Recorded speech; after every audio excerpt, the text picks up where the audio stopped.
Took me a while, I guess, but yes. Well, it's a pleasure to be with you. And yeah, it's been a very interesting time since the pandemic because we've had so much, I guess you could say, upheaval. And in the U.S. in particular, we've had the pandemic, we've had political upheaval, a lot of business change going on, and it seems like it's a really a great time of opportunity. I recently read another book by Lisa Feldman Barrett, who is a famous neuroscientist, called Seven and a Half Lessons About the Brain. And in it, she leads all of her lessons about the brain to the idea of social reality, and that the brain creates social reality. And that is usually a lot of where our beliefs are based, from which our behaviors come, and it creates the world that we agree to live in. And as Yeah. you were just suggesting, this is a great time where it looks like we're all really examining what those agreements are and trying to make sense of them, because a lot of them aren't working out real well. And I think Yep. part of that is especially because we've become a global society, and social reality up until now has not been built on global perspectives. It's been built on, national perspectives or local perspectives, whatever. And I think that, my topic is emotional intelligence. And I think that emotional intelligence and the study of emotional intelligence, the practices more than anything, and the skills of emotional intelligence give us an opportunity to really work with opening up to the new possibilities. Now, I'm not sure about Vietnam. I'm not extremely familiar with your culture there, but I think largely in the world, emotions have been rejected a lot of the time. There are many societies in which emotions are looked down upon and or categorized. So, for instance, in the United States, we've had an historic focus on very positive emotion since about the 1930s. And, success and positive emotions will lead to success. And Mm. so, because of that in particular, we reject any uncomfortable emotions. And yet, our uncomfortable emotions is where a lot of the richness of being human lies. And so when we don't deal with our uncomfortable emotions, we end up being not fully human. And Mm. I think right now we've gone through a period of time worldwide where a lot of uncomfortable emotions have come up because of the pandemic and social change and other situations. And it's really given us an opportunity to struggle with experiencing those emotions, making sense of them, and using them to come up with what I would say would be a more human world where Yeah. we get to be our whole selves Yep. and we don't have to. I know Americans are reputed for running around with smiles on their faces at all times. And sometimes when we visit other cultures, they think we're kind of funny for always smiling instead of allowing ourselves to look serious or experience some sadness or whatever might be true for us.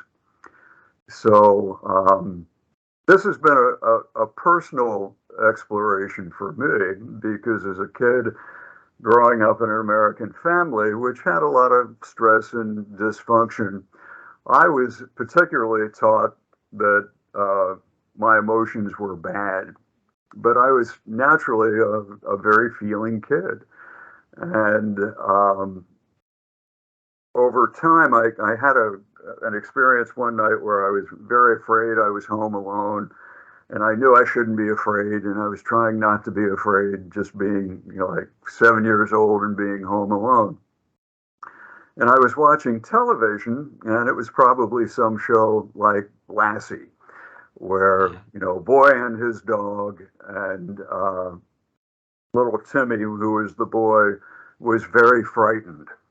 And I noticed on the show that all of the adults were supporting him and taking care of him and trying to make him feel that his fear was okay and that they had taken care of the situation, and now it was over. He was safe. And when I saw that, I just immediately thought, wow, I want to do that. I want to be that kid that shows other kids that it's okay to have your feelings. So at that point, I decided to be an actor, and didn't get a lot of support for that. My family thought I was crazy, but I got into shows in school, and I eventually got myself into a very good university with the theater program, and I went to New York and did some acting there off Broadway, and ended up going to LA and doing some learning at one of the studios, and I continued and I continued.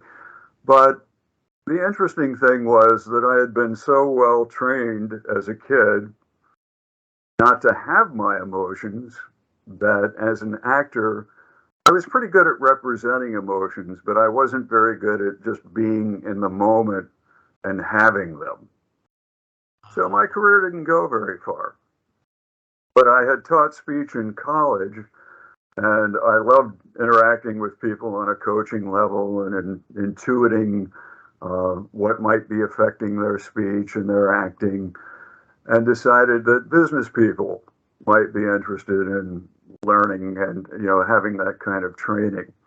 And that's when I started going into training and training in businesses. And I worked for a company for several years teaching things like presentation skills, creating conflict management classes, those kinds of things. And then Daniel Goleman came out with his book on emotional intelligence. And I read the book, and I was thrilled because this was another book about making feelings okay and making them workable, especially in the workplace where there was a lot of belief that emotions didn't belong in the workplace. You were just supposed to be positive, focused on your goals, but don't really be real or don't really be yourself. And it kind of created a situation where persona was important. So we sort of learned to develop our work personas, and then that limited our ability to have all of our capabilities with us. So I understood persona because a lot of acting was about creating persona. And I understood that when you're working from persona, again, you're not connected to your feelings.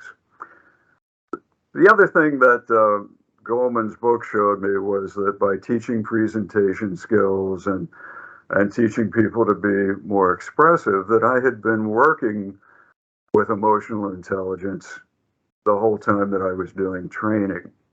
So I became very fascinated with the topic. I got a couple of certifications.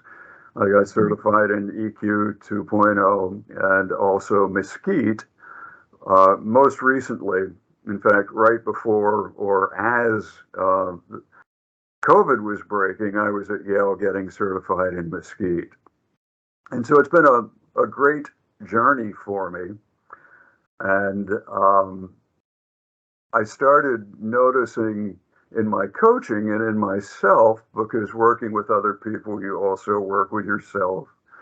I've done a lot of different kinds of therapies and things like that to be more expressive and really figure out what was going on with my emotions. And I started noticing in my clients what I had discovered in myself is that often when something was blocking me, when I wasn't able to perform the way I wanted to perform, that there was usually a feeling that came up that was very familiar that I didn't know how to deal with. And that particular pattern would then sort of divert my behavior so that I couldn't go in the direction that I wanted to go. I would just kind of be stuck and having an experience that was probably from many years ago. And, I'd be working with coaching clients, and they might have a problem like procrastination or overworking or something like that. And I just started asking them, well, I'd like you to pay very close attention to just what's going on in your body and your feeling when you run up against this particular issue, and see what comes up for you. What is that based on? And through that, often those things that came up were related to the past. And when they were able to identify what that was, for instance, one guy I was working with was really driven to go above service agreements. He was working in technology and was kind of sort of a help desk person. He was a technician that helped people figure out what was going on with their systems. And he was staying up till 4 a.m. sometimes working on problems and solving every problem that he ran into. And then that would affect his billing to his company and also his company's billing to their customer. And when we really talked about that, it boiled down to the idea that he had developed a lack of worthiness. He had just been through a difficult marriage situation, and this lack of worthiness was something that had been pretty prevalent in his life. But there was a particular feeling that came into him that affected his thoughts, that created this cycle of driving himself beyond what was appropriate, and then creating problems for the organization as well. And when he was able to identify that feeling, at that point, then he could stop, just realize that this was something from the past, feel where it was in his body, do something to help release that. That would help him change his thinking and his approach. Very simply, he was able to stick to his service agreements, and he was able to work through that. But that's kind of an out of the blue, offhanded description of how emotions can interrupt what it is that we want to do, interrupt our goal orientation, and how by just noticing them, being aware when we get into a certain state of where it's coming from, that we can stop and regulate that in some way. And it's never that the feeling itself is wrong. I mean, one of the major concepts of emotional intelligence is that there are no bad emotions. There are no bad feelings. They all have useful information. And when we can accept that and work with them, then we're able to have our full sense of self involved in everything that we do. And we can also progress because we're noticing the things that sometimes limit us. Does that make sense? Yep. My question is, we have been a creature of emotion for a long time, right? So why didn't we good at knowing our emotions or governing our emotions? I feel like we are really, really bad at that. At feeling our emotions? We learn a lot of things, but we didn't know how to, know how to learn our emotions, how to master that. And that's why I see a lot of people let their feelings run in the days, not, letting their mind, and they're not controlling their feelings though. Right, right. And again, some of this, some of this is, again, it's social reality. It's how different societies view emotions. There are some cultures around the world that are a bit more accepting of emotion. Um, and some of it also comes from early life experience. Some of it's from how we were parented. And parenting is also driven by that norm of social reality, whatever it may be. So, given a particular society, whatever the thought about how emotions are good or bad will drive parenting. So, it's very deeply rooted in our human experience. And yet, at the same time, more and more, what we're finding through neuroscience and psychology is that when we're really able to open up and experience the sensations that go with emotion and allow ourselves to experience and wonder and work with a particular feeling that we may be having, um, we just become more whole. And in that, we become more effective. People actually become more productive when they're able to be more themselves, and being more themselves is deeply connected to whether they're connected to their feeling or not. Because if you spend, think of it this way, if you spend a good deal of your day rejecting the impulses that you're having that are connected to your thought, you're dampening down a lot of information that comes from your experience, which is who you are, and you're not utilizing it, you're just kind of stuffing it down. There are studies that show that when we just slam down an emotion, just cut it off and ignore it, or just really try to control it very strongly, that it uses more of our brain and it's more stressful. And if that's our only way of managing emotion, then over time it really creates mental problems. It creates emotional problems. Whereas if we're able to open to the physical feelings, notice whether it comes, you can notice emotions in several ways. One is what you're thinking. Because if you're caught in a negative cycle of thinking, either it's self-criticism or you're just being very negative in your thought, then chances are that's being emotionally driven. So if then you can stop and notice the feelings in your body and say, where is this? For instance, I've always had a lot of anxiety, and again, a lot of that was from stuffing my feelings for so long when I was a kid. And I might notice that, gee, my shoulders are now up around my ears, and my facial expression has tightened, and my breathing is shallow, and all of a sudden I'd go, God, what's going on? And just by relaxing that, that's a start. And then when we take the time to explore, well, where might that be coming from? Then we can identify that. And often it's not necessarily directly connected to the current reality, to being present in what's going on right now. It's coming from somewhere else.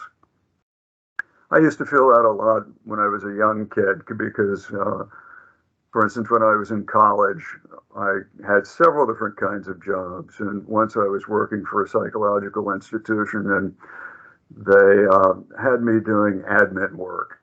And I wasn't especially skilled at admin work. And I would get that feeling just sitting at the typewriter with my shoulders up. And the sense that I had was that my father was standing behind me criticizing me.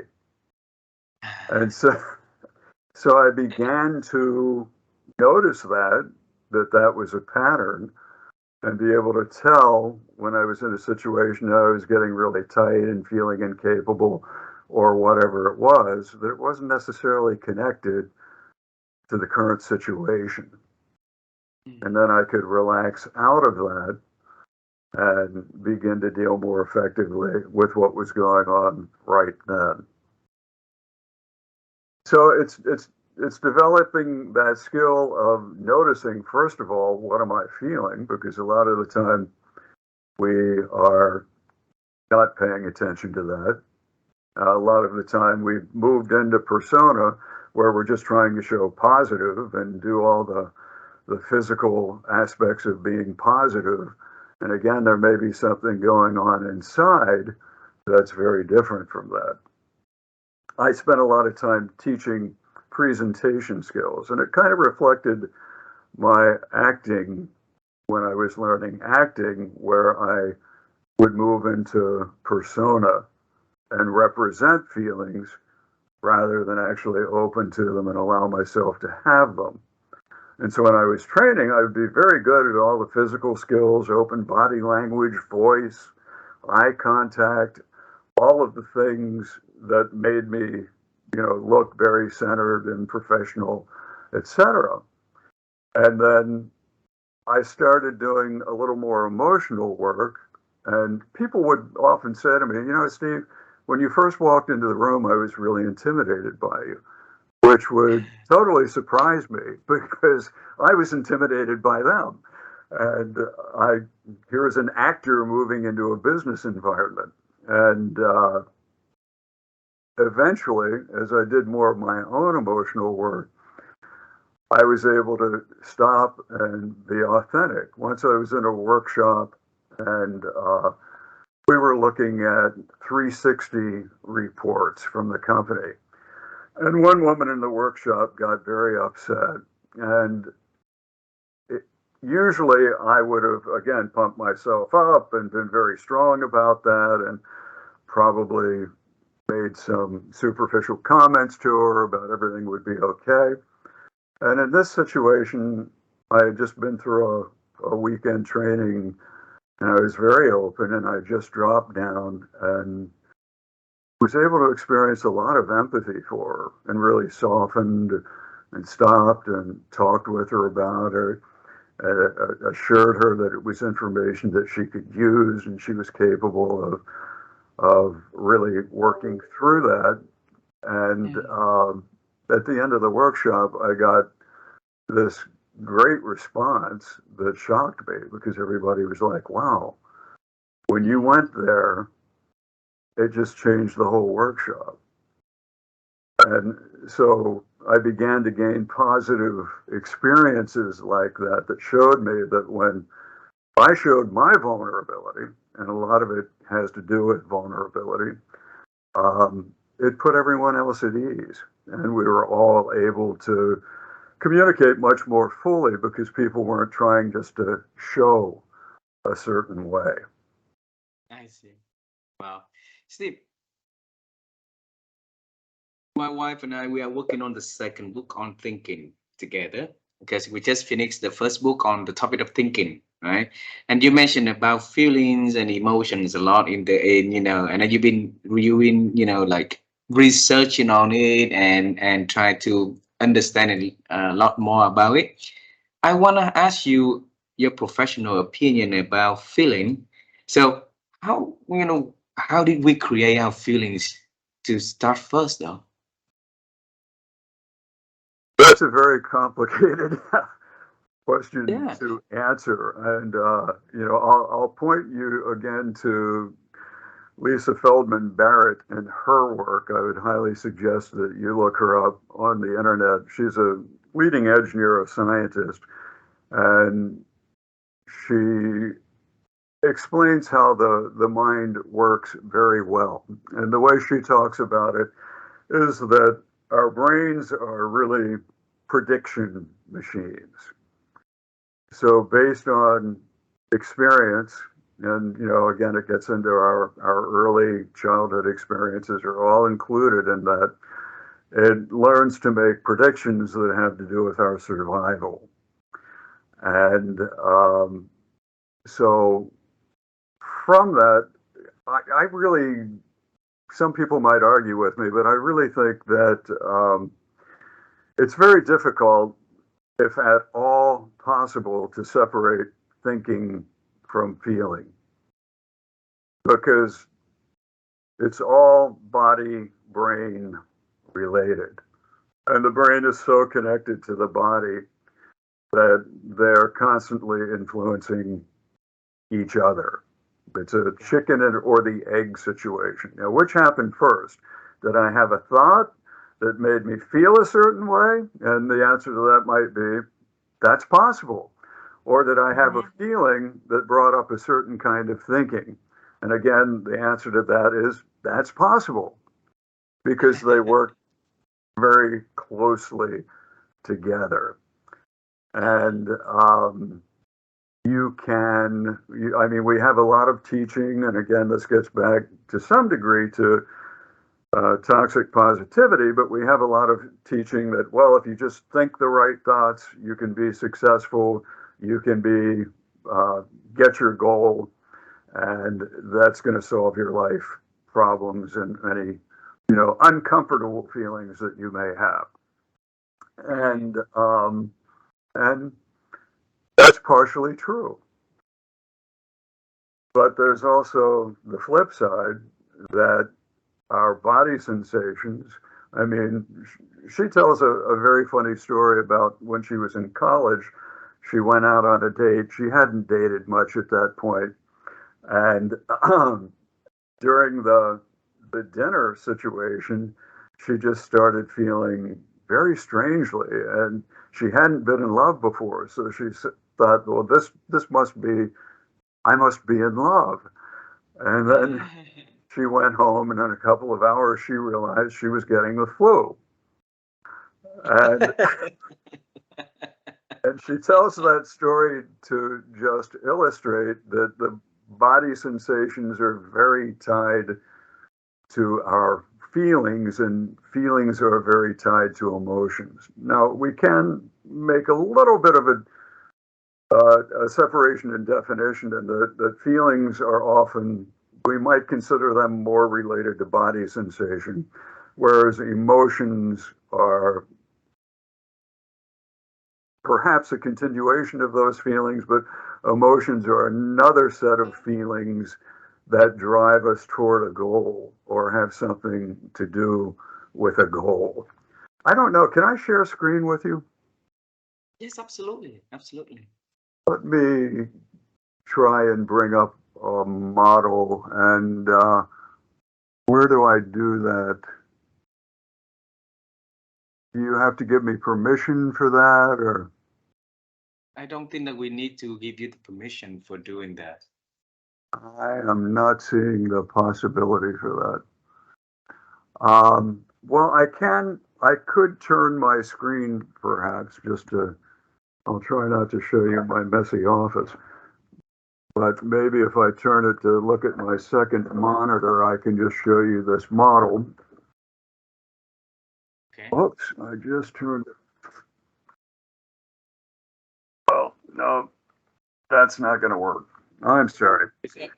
Anyway, there's a four-square model that I would like to show you. So I'll draw it on a piece of paper and hold it up.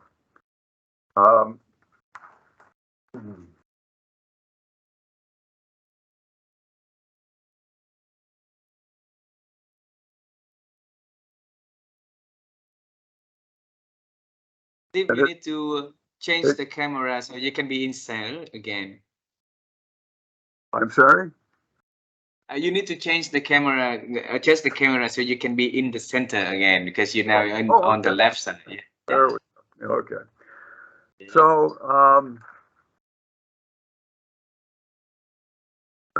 it's a four-square model. And up in this area, these are usually colored, and this comes out of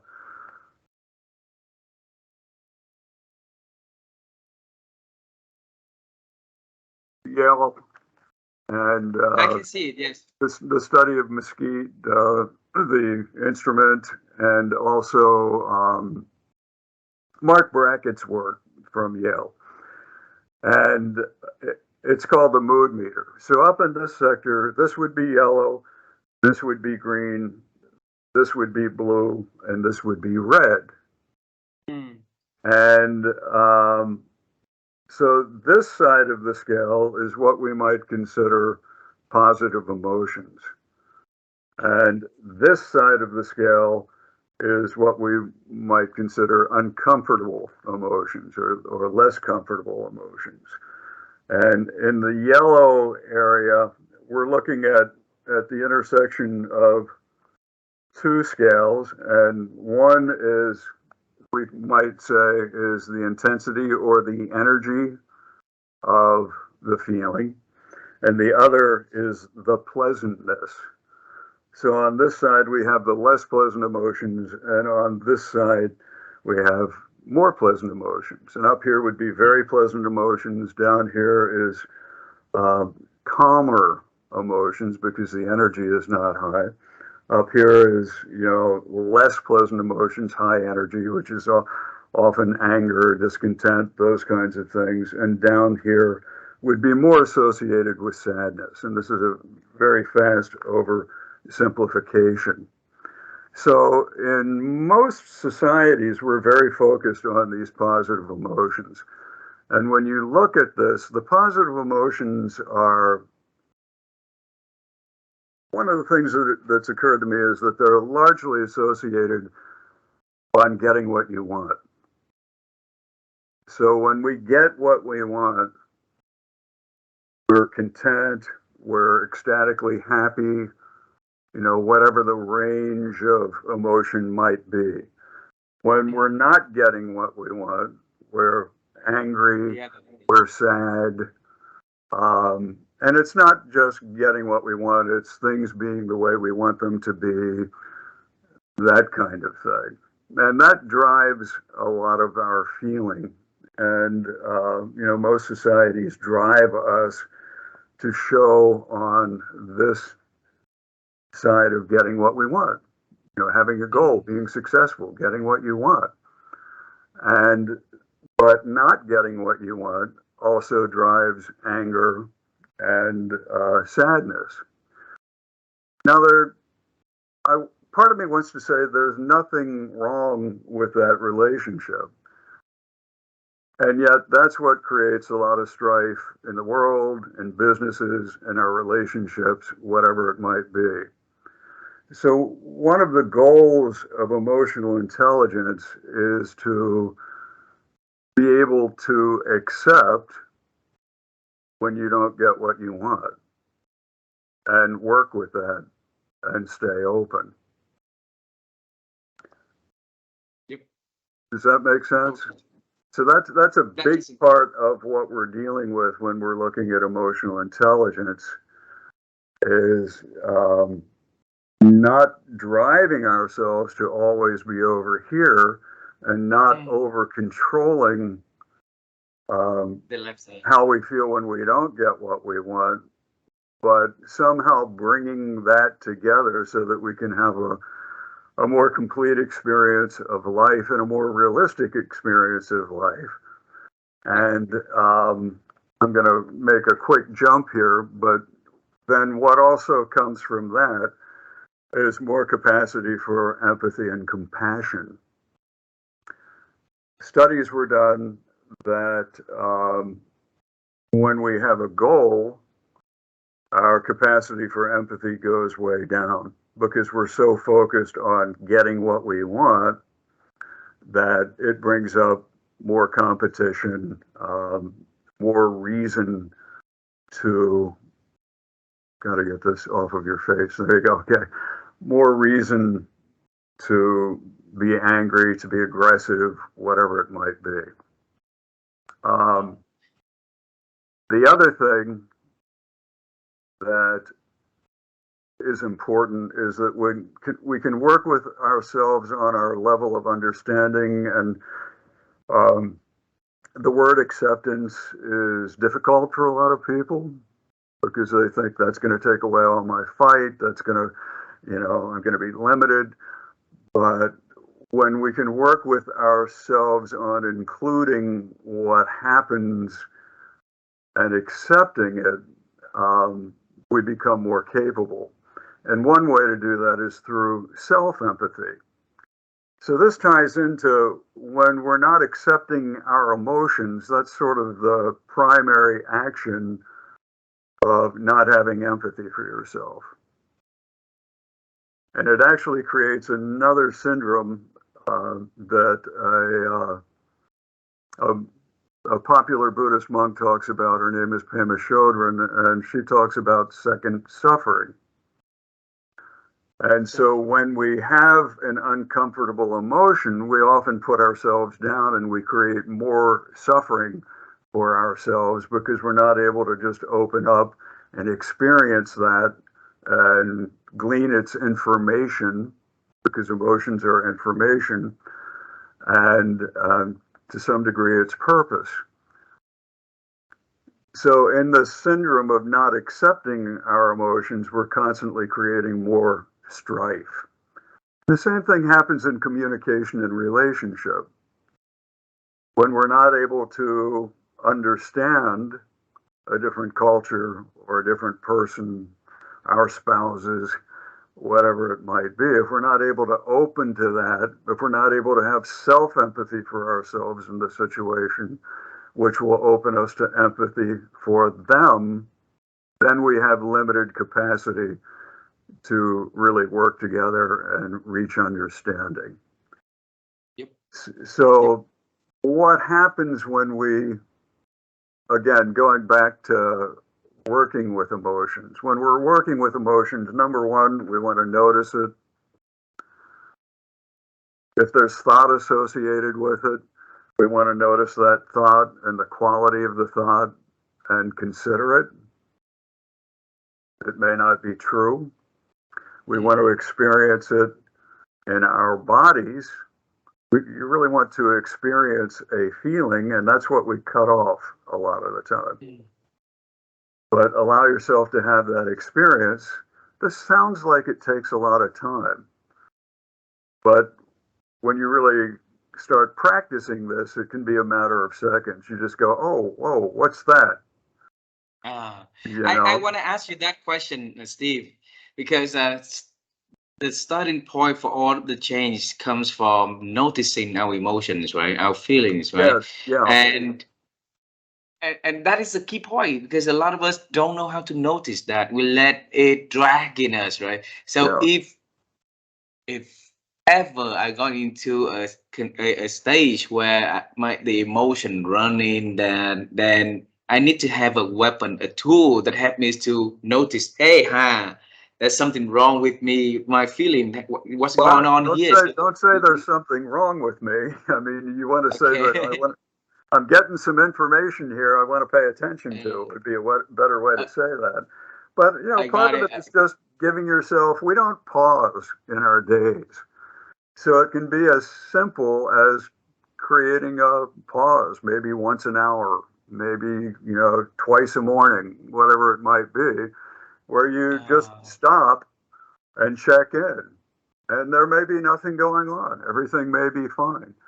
But if you begin to develop that, I'm going to just check in right now and see, okay, how do I feel? Or how's my body? Am I carrying tension?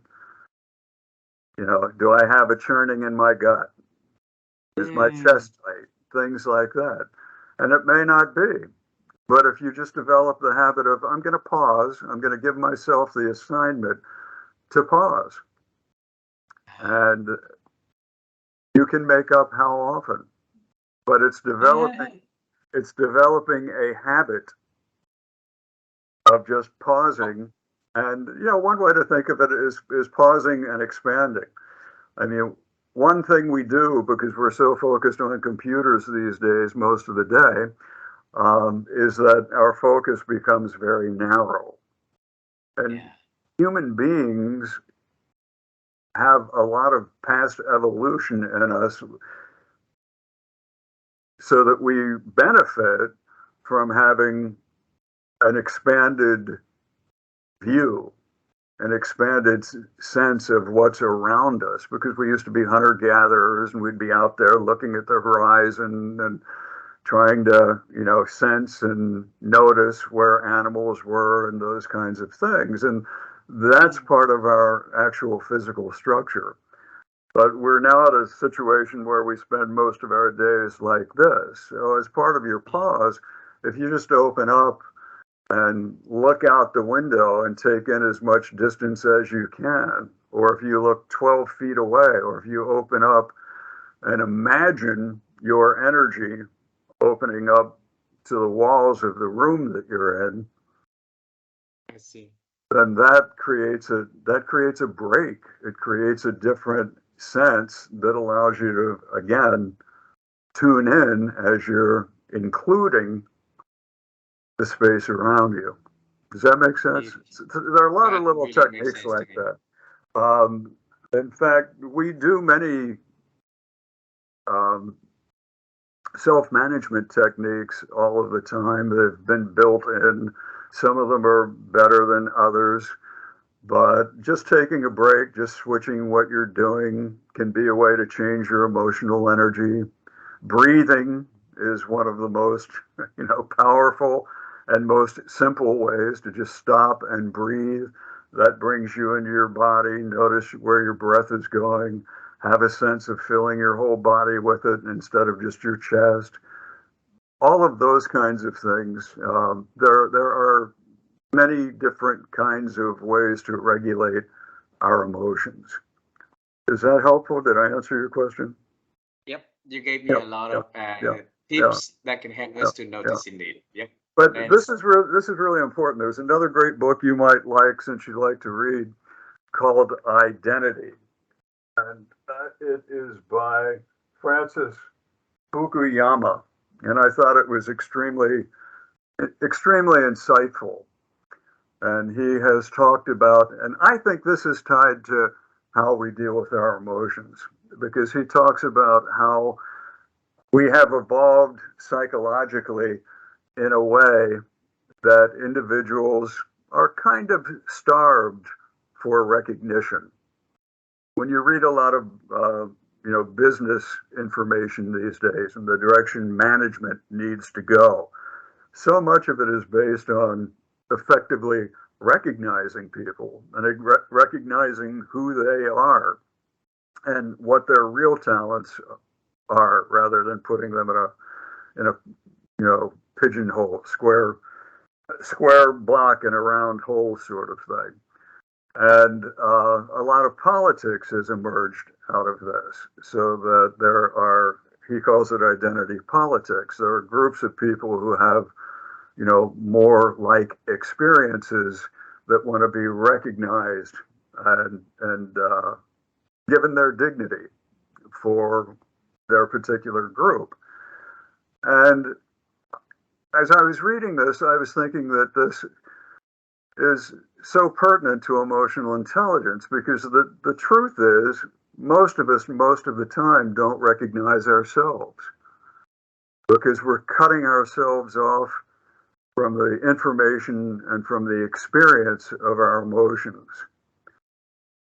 And experiencing emotions also has a lot to do with increasing our learning and increasing our capability, because experiencing brings up that sense of passion that gives us drive and connection to what we're doing.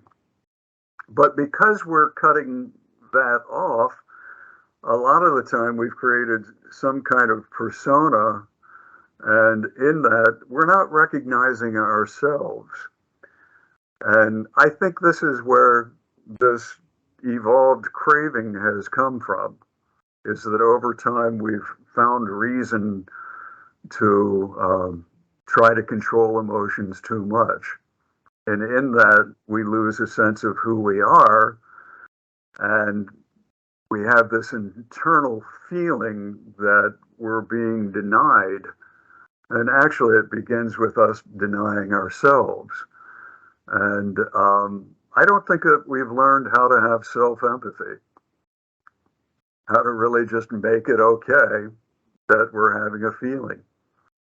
And then from that, that's the seed for empathy and compassion for other people. In psychology, it's called theory of mind. Theory of mind, where we're able to imagine how other people are experiencing something. So I think this is an extremely important thing, although it's an extremely simple thing. I've learned from a lot of great people. I mean, there's Mark Brackett from Yale, David Caruso from Yale, who created the Mesquite assessment. EQI 2.0 is another good assessment that looks at emotional intelligence from a trait-based point of view. But all of it, and neuroscientists like Lisa Feldman Barrett, I mean, there's so many people that I have learned from because it's such a huge topic these days. There's a lot of information out there for people to take advantage of. But I just believe it is the thing that at this turning point can really help us. Because if everybody could reach that sense of a place where they have self-empathy, which opens themselves to other people and other perspectives, it would help us cut through some of those social reality beliefs that are really harsh, that create a lot of conflict, and that create a lot of unhappiness and lack of humanity in the world. Beautiful. Yep, I believe so too, Steve. All right. I have two last questions for our conversation today. All right. And you have a very good thinker. You accumulate a lot of information and you've been helping people through coaching, through training, through consulting to help them to grow, right? My wife and I, as you know, we've been on the quest to help people to improve their ability to think, right? And by simply asking expert like you this question. So Steve, how have you been helping you to improve your ability to think over the years? I hope there's some evidence of that. Actually, I first thing that comes to mind is I think reading is very important. There are many leaders of thought out there. Now, my brain seems to be naturally constructed to create a lot of joy for me when I connect ideas. Everybody may not be wired that way, but I think reading is one way to really open yourself up to different kinds of thought, and certainly to read about thought. One of the things that became a fascination for me, you were talking about noise. And I believe in noise, he mentions fundamental attribution error as one of the cognitive errors. And again, I think this thing is something that really shows up in emotional intelligence, and that's that I can talk about the US culture in particular. I think it's extremely prevalent here, and it may be a human thing based on survival, but I think we often judge people by making them responsible for how we're experiencing them.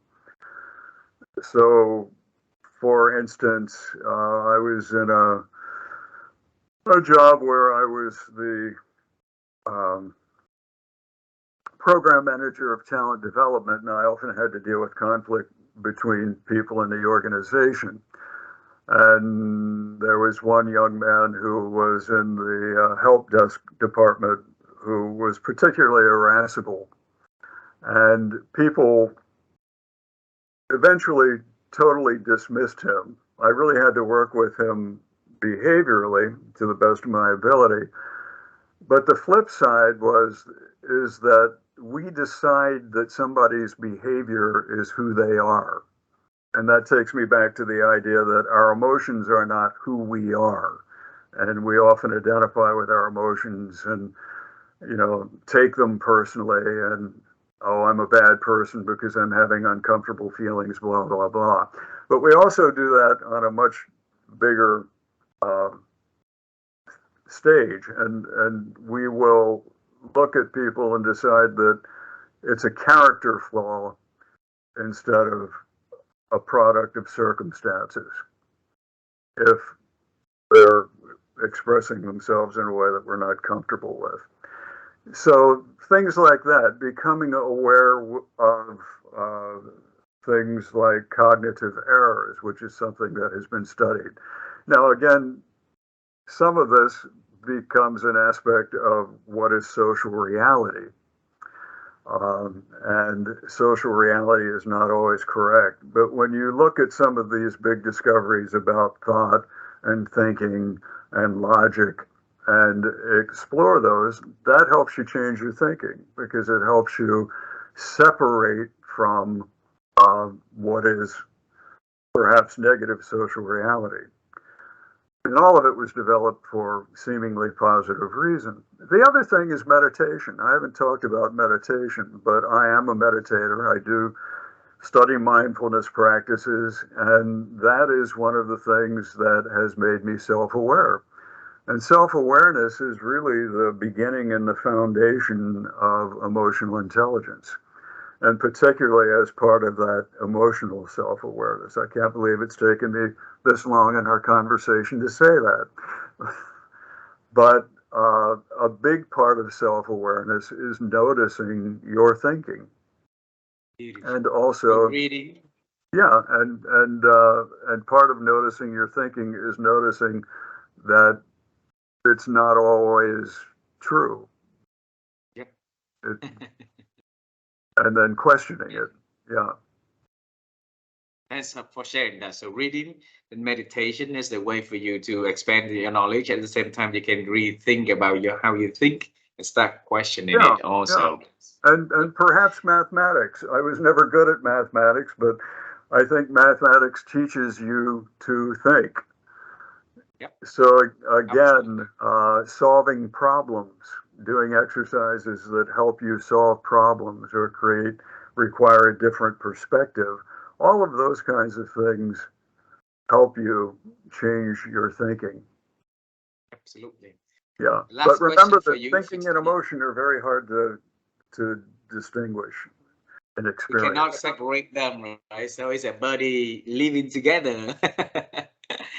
Steve, the last question for you, and this is I'm trying to learn how people want to change the world in that way. All right.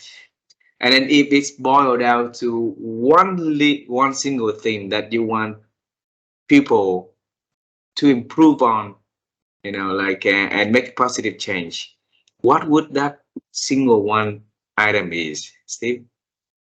I'd have to say to develop self-awareness and self-empathy because self-empathy is an extremely powerful thing. When we can be gentle with ourselves, we can be gentle with other people. And through that connection, we can come together, we can understand, and we can work together to create an inclusive world that is humane. And I think our biggest error has been to, feel that there are enemies and that we have to deal with nature aggressively, we have to deal with other people aggressively, we have to win. And I think a lot of that comes from fear and really from a lack of self empathy. There are big Beautiful. beliefs in the world. Another big concept is that it's good and bad. It's just Yep. like when we look at that emotional chart, there's a good side, there's a bad side. Uh-uh. It's people reacting to circumstances. And I think if I agree with you in that point. Thanks for sharing that. So if we're good at self-awareness and self-empathy, then we change ourselves first.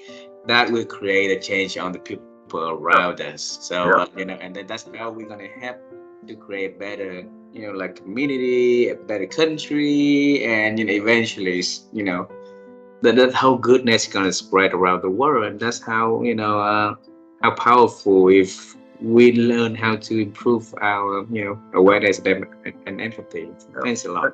So and thinking is a big part of it. So I congratulate you for tackling that area. Because if we're also aware of our thinking, then we can change that. yep, yep. Yeah, And we started that journey just by understanding about ourselves, how we think first. For me and my wife, so that we can better parenting our children, and then for them to understand how they can how the process of thinking for them, so that they can you know stay away from problem or learn from problems, or or have different way of expand their way of thinking first, then eventually for other people also. So Steve, it's wonderful opportunity for me to meeting you on the on the very early of the year, and have you on the show. Thanks a lot for being so kind, so generous to spend your time joining my program and share your stories, your thought, and a lot of amazing advices on emotions, about feelings and empathy. So I really appreciate that. I hope to meet you in person one day. All right, and let's have coffee together sometimes. Okay. okay. Well, thank you so much for the opportunity. I've enjoyed it too, and thanks for what you're doing. Thank you very much, and you have a wonderful day.